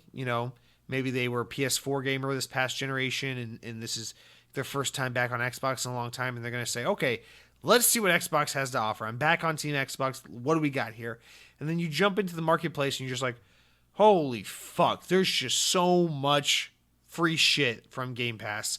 And I think that's kind of the point here, is to be like, hey, new generation of Xbox, here's the most shit we can offer all at once. Here you go. It's everywhere. And I think, having EA Play there on day one is kind of critical if you want to tell that story because, or not critical, but it's very advantageous to have there day one because, that's just even more value. Because, again, remember the big thing about Game Pass, the number one perk, I think, as everyone will acknowledge, is that anything that Xbox publishes, you get the day it comes out in Game Pass, period. That's the biggest perk of Xbox Game Pass, without a doubt. But to also have a bunch of EA shit there is really impressive, too, because people expect Microsoft to support Microsoft Service with Microsoft software. But people don't expect Microsoft to support Microsoft Service with other publishers' content. So the fact that you're getting so much EA support in Game Pass is a huge win because I know we like to hate on EA and everything, but like EA is one of the biggest players in the games industry. They have some of the highest grossing games, some of the most successful franchises and IP. It's a big deal to have their support on this service that you're just paying $10 a month for all the other shit already. So the fact that you're just getting all this added shit from day one is going to make that initial experience on the Xbox Series S and X platform just that much sweeter. Just to be like, wow, there's just so much here. There's just so much to offer, so much value packed in. And this plays part of that story. And I think it's perfect timing. I'm glad they were able to get it out in time for launch day. Makes perfect sense. Our next one here, and I just don't want to get into this too much because I'm so tired of the story. I'm so tired of the story popping up, but here we go again. So CD Projekt Red is reportedly enacting a mandatory 6-day work weeks from now on until the game is finished to finish work on Cyberpunk 2077, which is due out in November. The studio promised employees that there would be no mandatory crunch to finish the highly anticipated game, but in a report with Bloomberg, CD Projekt Red studio head Adam Badowski sent an email to staff explaining the decision to crunch before the game's launch. He even addresses that the crunch decision reverses earlier promises for the company, saying that they wouldn't require it. The excerpt from the email says, quote, "I take it upon myself to receive the full backlash of the decision. I know this is in direct opposition to what we said about crunch. It's also in direct opposition to what I personally grew to believe a while back, that crunch should never be the answer. But we've extended all other possible means of navigating the situation." And then shortly after, with this said, the internet kind of blew up, and all the games journalists that work those cushiony 40-hour jobs where they just get free games and write about their opinions on games and then get paid money, were then like, they're like, bad CD Projekt Red, just delay the game indefinitely because, you don't need to get your game out in time for the holiday. Everyone just knows, multi-million-dollar projects are just thrown to the wind whenever, and you don't have to meet deadlines or anything or ever get anything out the door. That's how creative efforts work. You just clock in for 8 hours and you go home when you're done. And so the next day, or today rather, at the time of this recording, Adam Badowski kind of took to Twitter and elaborated after all the backlash from the story kind of got out. And so he issues a statement responding to Bloomberg's tweet, Jason Schreier, the original guy who wrote the story for Bloomberg. And he says, basically, let's just read his statement. He goes, "These last 6 weeks are our final sprint on a project we've all spent so much of our lives on. Something we care for deeply. The majority of our team understands that push, especially in light of the fact that we've just sent the game to certification, and every day brings us visibly closer to shipping the game we want to be proud of. This is one of the hardest decisions I've had to make, but everyone is well compensated for the extra hours they put in, and like in recent years, 10% of the annual profit of our company generated in 2021 will be split directly among them. So we've talked about this on the podcast before. I know this is like kind of a controversial topic. There are probably some of you out there listening who disagree with me greatly and say, Jesse, you're being an inconsiderate asshole. These people have families to get home to. These people have lives outside their jobs. They shouldn't be worked to death like dogs over, getting a video game out. This isn't like they're not looking for the cure for cancer. They're making a goddamn video game. It's a piece of entertainment. But again, I'll say the same shit I've always said, and this is why I don't want to stay on this for too long. If you are someone who is blessed enough to be a part of the video game industry, if this is your passion in life, is to create video games, you are so lucky to be working at a studio like CD Projekt Red, working on a project like Cyberpunk 2077, which will undoubtedly go on to be one of the biggest successes in video games of the next 10 years. And to be able to say I was a part of that, I'm getting to put that on my resume, in and of itself is such a massive win for you in your career and just you as a creator. But here's the big part. If you want to, and again, I've said this before, so this is going to probably fall on deaf ears to half of you if you ever heard me talk about this before. But if you are a passionate creator, if you are someone who's been working on Cyberpunk 2077 for the past 7 to 10 years or however long it's been in active development, you're probably highly invested in this project. You're probably thinking, I spent so much time making sure that my part of this project was so perfect because we're trying to make a masterpiece here. We're trying to push the envelope forward. We're trying to change the script on what these massive next generation open world RPG world building experiences can be. We're trying to tell something new in gaming that hasn't been told before. This is your child. This is your art project. This isn't like your day job where you go in, you punch the clock, you do the computer work, you're half invested, you kind of resent the company, but they give you a paycheck and you can keep the lights on with that. This isn't that. This is like, I'm here because I want to be here. This is my dream. I think the example I used last time was like the animation industry, for example, is like notoriously like grueling, where people are just working painfully long hours to get these films completed, and just the amount of like sweat and tears that go into making these projects. So it's a massive labor of love. It's a massive labor of love, and it's a shit ton of work and time and dedication. And yeah, some of these people have to take time out of their personal lives and don't see their families as much during moments like this where they're crunching. But again, if you are someone who is here working on Cyberpunk 2077 of all games, you are here because you want to be here. You're not here because you needed a job and you saw that CD Projekt Red was hiring and you're like, I guess I could be an environmental artist on a open world AAA Western RPG. I guess I could apply for that job. I was between that and system analysis. I was between that and administrative assistant. I'm so glad that I went with this. It's like get a grip. It's like the people in these positions, the people at these companies are here doing their work. So you got to think, first of all, you got to remove your regular like day job mentality away from this. This isn't like you go to your dead end job you hate and your boss is like, I need you to work every Saturday for the next 6 weeks and you'll get paid a little extra. And you're like, fuck, I hate my job. I don't want to do this. This is like, these people are already invested. It's like, this is your baby. This is the thing that you're going to stamp your name in the credits and put out to the world as a piece of art and allow people to interpret this and criticize you and hold this over your head. And you want to make sure it's the best it can possibly be. So yeah, I think there's a lot on the line here for people to be like, yeah, I'm going to put in the extra hours and crunch and make sure this thing is done and polished and finely tuned in exactly the way I envisioned it, because I want the world to be impressed by this artistic creation that we've been poring over for all these years. Again, this is something you as a creative, you as a creator would be proud to do, I would assume. And that's not to say that there's no one at the studio who isn't bummed out by this. I'm sure there are, and that sucks. But again, on top of all this, these people are being extremely well compensated. So it's not like it's slave labor. These people are making crazy fucking money. Like, game developers already make a crazy amount of money. And on top of this, they're even saying here that, like, these guys are making so much goddamn money, especially for this crunch. And again, it's like, this is your passion project. If you're the kind of person who says, I can't handle working more than 40 hours a week, or I can't handle a job that sometimes is going to be a little demanding of me. I can't handle a job that might make me cry, or might make me frustrated, or might make me just endlessly tired and exacerbate me, or just totally like drain me, like, and be so demanding of myself and my time and my attention and my efforts.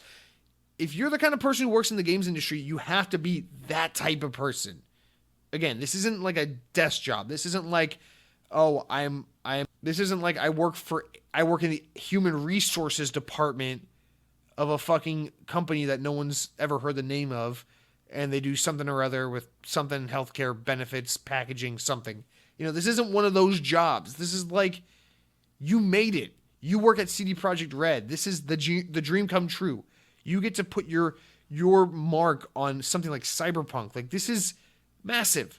So I'm just so tired of this narrative that, like, these poor, super wealthy game developers who have, like, the job opportunities of a lifetime are just being forced against their will to slave away at these games so that ungrateful bastard gamers can just have these games in time for Christmas. Like, that's just not what's happening here, man. And I'm just so tired of the conversation. Listen, man, if you're empathetic with these people who have to work extra hours and maybe sacrifice some personal time and some family time in order to get this game out of the door, I don't blame you. I understand that. I appreciate and respect your caring towards these people and their personal lives and the balance of, their work life and everything. I get that. I can respect that. But again, this is the kind of industry where, like, you are the kind of person who's willing to sacrifice and dedicate yourself to this if this is what you want to do. Again, like, the people like the scientists out there who are, like, creating cures for polio and shit like that, like, these aren't the kinds of people who are like, yeah, we're looking for a cure for this fucking disease, and we're open. Our science lab opens at 8 a.m. on Mondays and closes at 5 p.m. on Mondays, and on Saturdays we work reduced hours, and on Sundays we're off.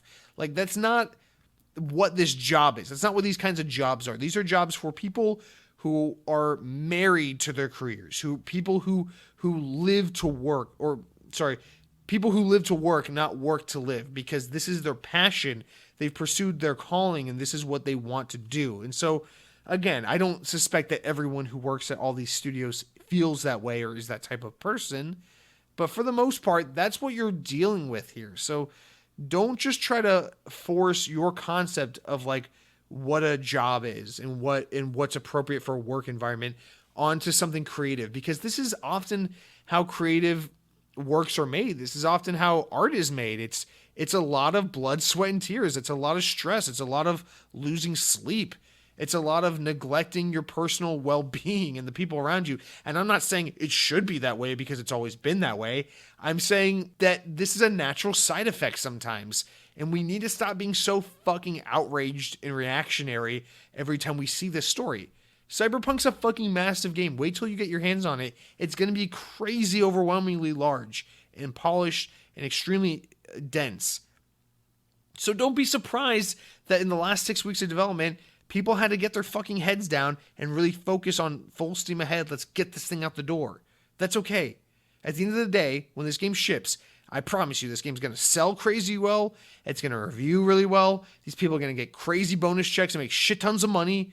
And this is going to be one of the most amazing things to tell people that you were a part of. One of these, like, in 5 years from now, the people who had to spend these extra Saturdays, spend these extra hours, getting paid all this extra money to work on this project, aren't going to be saying, I'll never forgive CD Projekt Red for making me lose those 6 Saturdays of my life.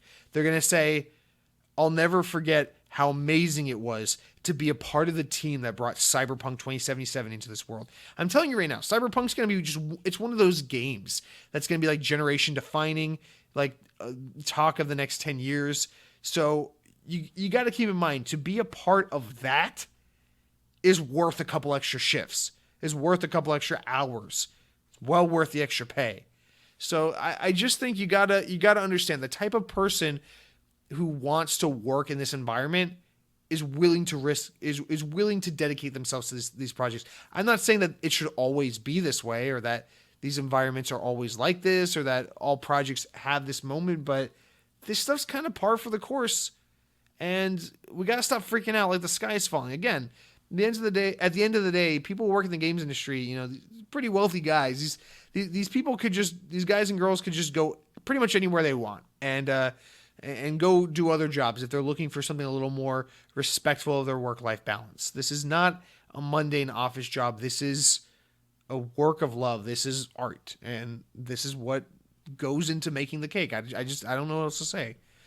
So that might be a little bit of a controversial take. I don't really care. I respect your opinion, whatever it may be, but that's how I feel about these things. And I'm really tired of Mr. Jason Schreier just trying to fucking constantly just shit on the games industry and be like, everyone's evil and everyone's a victim, and I have to just be this fucking crusader for the industry. So I'm really tired of Jason Schreier, and it's really weird because I used to like the guy a lot, but I just can't fucking stand the guy anymore. He just keeps getting worse and worse, and just watch the guy on the internet. He just shits on everyone. He blocks everyone, constantly just trying to make enemies out of everyone. He's kind of the worst. And so when I read stories like this, I don't say like, oh, what's this amazing expose about the games industry? I just go, oh, there's Schreier again, causing more unnecessary drama, because that's what he does. So I don't know. You tell me what you think about that. I'd love to hear your thoughts and opinions, especially if you disagree with me. I'm very interested to see what you think. But fuck that guy. All right, let's wrap up with our final story here. So inXile, and this is a really quick one because there's nothing to say here, but Wasteland 3 developer inXile Entertainment has 2 RPGs in the works. Now, we already knew that they had one, but studio head Brian Fargo tweeted out this past week, it's too bad that they take so long to make, as we're working on as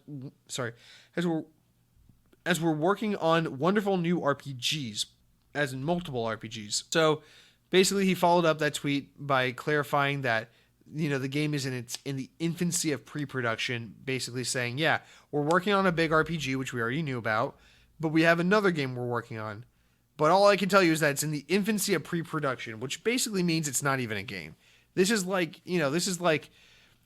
someone thinking about having sex and being like, oh, is that pregnancy? You know, it's like this isn't a child just yet. Okay. Like, we gotta slow down. This is one of those things where like you see all these news outlets reporting on it. So, and I'm going to put it in here just cause I know it happened, but this isn't really news because pre-production means nothing. This could be a project that gets shelved or gets canceled, but it's just at the pre-production stage, it's basically like confirming like, hey, this is something you shouldn't expect to see for another 3 to 5 years or whatever, depending on how games are made now. So we know that inXile Entertainment, at least for now, in some form or fashion, is working on 2 projects. We know that they're going in for a big AAA RPG and then this secondary RPG, which we don't know what it is yet, but stay tuned as we will find out in a couple of years. So that's that final comment or final story here. Now, a couple little quick ones to get out. Some news stories that are, as we call it, important enough news stories to make the podcast, but not important enough to warrant their own discussion. We got a couple games leaving Game Pass. So first of all, the big one, Doom Eternal is coming to Game Pass, both console and Android via game streaming. So you'll see that as of today, October 1st, the day that this podcast comes out. So it's a massive get. Obviously, this has to do with the Bethesda acquisition. Super excited I waited because I remember when the game came out, I said I'm either going to wait for Game Pass or for the price to drop to $30. And I'm glad I waited because now it's on Game Pass and I cannot wait to get in on this. This is going to be a perfect Halloween season game, and I'm super excited to play some more Doom as I really loved the last one. Also coming to Game Pass this week, we've got Drake Hollow coming to PC. It's an ID at Xbox game. Next week on console, we got Brutal Legend coming on October 8th, which is funny because I don't know how that game wasn't already on console since it's an Xbox 360 console exclusive. It's an Xbox Game Studios game, and it's a Double Fine game, so it's all Xbox anyway. Forza Motorsport 7 is coming to Android, console, and PC. I didn't know that wasn't already on there either. Eichenfeld coming to console and PC. It's an ID at Xbox game. Now, there's also a couple games leaving. So on October 15th, in just a couple weeks, about 2 weeks here, you got a few games leaving. We got Felix the Reaper leaving console and PC. Metro 2033 Redux leaving console and PC. Minute leaving console and PC. Saints Row 4 Reelected leaving PC. And State of Mind leaving PC. Now, a couple of those have only been on there for a little bit, so it's kind of unfortunate to see them leaving so soon, but there's some new games you can look forward to on Game Pass. A couple little tidbit stories real quick. We got in a Halo community update, 343 Industries has confirmed that test flighting for Halo 4 on PC is expected to begin before the end of October. The developer made sure to note that things may change in the near future, but for now, fans can expect the flight to begin sometime next month, or this month as at the time of this recording. And that will be the last game of the Master Chief Collection that has yet to come to PC, so that hopefully that means we can work on cross-play after that. And then next, we got Xbox Series X is shipping, of course, with a 1 terabyte SSD, but now reports are claiming that after you account for the operating system and all the things that come in pre-installed on the box, only about 802 gigabytes of usable space will be left for your games and content once you set up your console. And that's not too unheard of. That's pretty normal stuff for a large portion to be taken up by like OS and things like that. But that now we have a clearer understanding of just how much storage we can be expecting when we get our Xbox Series X consoles. So 198 gigabytes claimed from OS and system files and things of that nature. Next, we've got Arcane Studios, the developer of games like Dishonored 2 and Prey, are likely working on a new AAA immersive simulator. As noticed by Twitter user MaroNL3, there are several job listings on Arcane Austin and Arcane Lion's website. Some of the job listings are for positions at Arcane Austin mentioning working on our next AAA game. The listing also mentions Arcane's trademark immersive simulation, emergent gameplay, as well as calling for experience with Unreal Engine 4. So no surprise there, Arcane's working on their next game as they're about to ship their PS5 exclusive. So not super surprising there, but we'll learn more about that in the coming years. That could be one of our Xbox-only games. That could be one of our Xbox PC console exclusives. Let's keep an eye on that one. Next up, we got Don't Nod has announced that it is opening a new studio in Montreal to be led from former Life is Strange creator Luc Bangdaus, I'm so sorry, and Michael Koch, acting as executive producer and creative director, respectively. The company is planning on hiring for a first wave of positions by the end of the year. Next, Samurai Showdown, or Samurai Spirits as known in Japan, is a fighting game that was originally released in 1993. At the Tokyo Game Show 2020, SNK announced Samurai Showdown is coming to Xbox Series X and S this winter. The next-gen version of the game is coming exclusively to Xbox Series X and S. And then lastly, here, and by lastly I mean second to lastly, we got Wild Sheep executive Eric Barmack announced that his production company is working with Sega and 1212 Entertainment to develop a live-action film based on the Yakuza series. The film will be produced by Barmack, Roberto Grande, and Joshua Long. Barmack's production credits include Swedish thriller Quicksand, the Indian crime thriller Saker Games, and the Danish post-apocalyptic drama The Rain. 1212 Entertainment most recently worked on the 2019 film adaptation of Scary Stories to Tell in the Dark, a series of horror children's books. The movie is set in the earliest stages of development, so don't expect anything about this to be told anytime soon, but this is probably announced on the heels of the success of the Sonic the Hedgehog movie released earlier this year that not only had an incredible runtime in theaters due to COVID-19, but is probably the only candidate for Best Picture this year at the Oscars. So that's pretty cool. And then lastly, Call of Duty Black Ops Cold War has revealed its take on the returning Zombies mode. A new story set alongside existing Zombies canon, featuring cross-generation, cross-platform play, Battle Pass integration, and more. Check out the trailer on the Xbox YouTube page if you'd like a closer look at that. And that's going to do it for all of our stories of all calibers, guys. Now, I want to go over the new games coming out this week, of which there are 14 according to Xbox Wire. We'll blast through these real quick as we got Bartlow's Dread Machine, which is basically just looks like a indie spin-off of BioShock Infinite. We got Projection First Light, which looks like a game where you just adjust the lighting on a papier-mâché project. I guess the fun there is trying not to accidentally burn everything. Then we got Return One-Way Trip, in which the lighting is so dark that I can't even see the fucking game. It's just like a black screen. And then we got Birthday at Midnight, which looks like a cute little Halloween-y game. I'm actually going to read the description here. It says, everyone's favorite fairy is back and ready to once again be launched into the sky, but as always, treacherous obstacles like spikes, circular saws, and plenty of other dangerous hazards are par for the course. To earn a perfect score, you must act... What does this have to do with all the jack-o'-lanterns? What the fuck is this? Whatever. Well, fuck it. Anyway, and then we got Commander 85, which looks like a game where there's a German Shepherd in someone's bedroom. Hopefully that German Shepherd is not the main character, because it would be incredibly difficult to control a dog if you have to exist in this world where you're picking up objects and opening doors. And next up, we got Feather, which is a game where you fly as a bird. And so it should have been called Feathers because there are many feathers on a bird, you stupid game developers.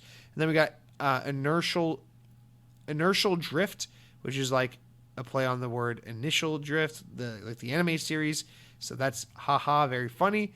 Then we got Sword Breaker, which is like a game with like a sword. And then we've got FIFA 21, which is like one of those games about soccer. But FIFA 21 is actually not even about soccer. It's about you play as an empty stadium during a time of COVID. And it's pretty fucking boring because nothing's happening there. And then we got Orange Blood, which comes out on October 1st. This is one of those goddamn anime games, but it's in pixel art form, so it doesn't have to look too overly sexualized. Then we got Crash Bandicoot 4, It's About Time, which looks very good, but I don't think I'm going to spend $60 on it. And then we got Star Wars Squadrons coming out October 2nd. I feel like this game's gone largely just undiscussed because people are so tired of Star Wars. And then we got Dragon Lapis, which looks like some Final Fantasy Pokemon interbreeding bullshit. Then we got Warsaw, which is, well, we're not going to talk about the war. And then that's it for all the new games coming out this week. And we got our games with gold for the month of October. Guys, new month, new games with gold. Now, this is really cool because they're obviously doing a Halloween theme here. So they're doing all spooky or kind of festive related games. On Xbox One, you've got Slayaway Camp Butcher's Cut, which looks really cool. You can get that for the whole month of October. And then you got Made of Skur. I don't know what that means. It looks like some horror game, which is available from October 16th through November 15th. And then we got an OG Xbox game. We got Sphinx and the Cursed Mummy, which I haven't seen or thought about in so very long, so that's crazy. But I'll have to check that out. Available for the first half of the month. And then for the latter half of the month, you got Costume Quest, which I'm so excited about. Xbox 360 game. That is that's a Double Fine game. And I actually was planning on playing Costume Quest 2 for Halloween this year because I didn't want to buy Costume Quest 1 and only the second game was on Game Pass. But now that the first game is on Games with Gold, I can just play the first one, which is the one I wanted to play. So I will be playing that for sure. And guys, it's going to do it for our podcast. Be sure to download your spooky games. Be sure to leave me comments about if I offended you about the crunch in the games industry. I don't care. Just comment. Just talk to me, guys. Tell me what you think. Tell me why I'm right. Tell me why I'm wrong. And most importantly, get back to me on that question about IHOP versus Denny's. I'm very interested to hear what you guys have to say. But that's going to do it for this week's episode of the podcast. See how, even when it's a slow news week, we can still manage to squeeze about 2 hours of podcasting and see how that works. Eric's going to play us out with a new song, guys, but I want to remind you, as always, to power your dreams.